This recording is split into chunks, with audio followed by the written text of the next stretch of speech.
Приветствую вас на моем курсе по программированию на Python.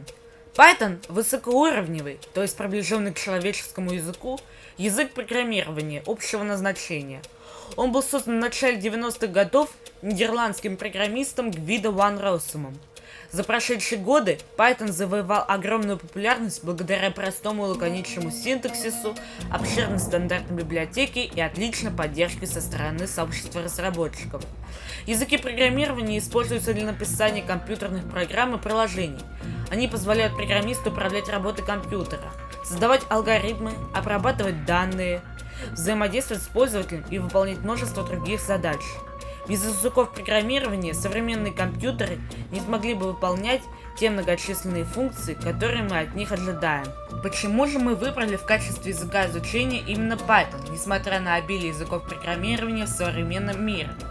Во-первых, это очень востребованный в современном IT язык, который активно применяется для веб-разработки, анализа данных, машинного обучения, разработки ПО и даже во встроенных системах.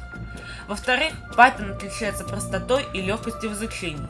А в-третьих, знание Python открывает путь к изучению передовых технологий, таких как искусственный интеллект и машинное обучение. Python широко используется в компаниях вроде Google, Facebook, Amazon, Instagram, Dropbox, Uber и многих других.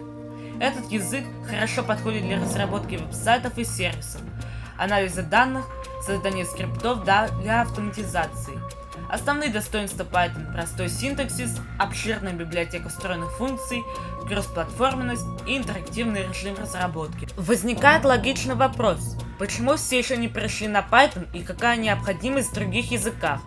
Дело в том, что у языка помимо плюсов есть множество подводных камней, таких как невысокая производительность по сравнению с компилируемыми языками вроде C++, сложности с масштабированием на большие проекты, проблема совместимости между версиями.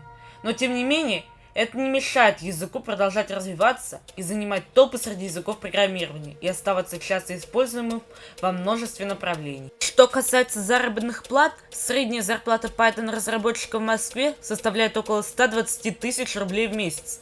При этом опытные специалисты могут рассчитывать на 150-200 тысяч рублей. Спрос на Python программистов растет, поскольку все больше компаний используют этот язык в своих проектах. На нашем курсе мы начнем с азов программирования, типов данных, управляющих конструкций, функций. Затем перейдем к работе с модулями и пакетами, изучим возможности объектоориентированного и функционального программирования в Python, рассмотрим популярные библиотеки для научных вычислений, машинного обучения, визуализации данных, и к концу курса вы сможете разработать собственную игру или веб-приложение с использованием различных фреймворков, вроде Flask или Django.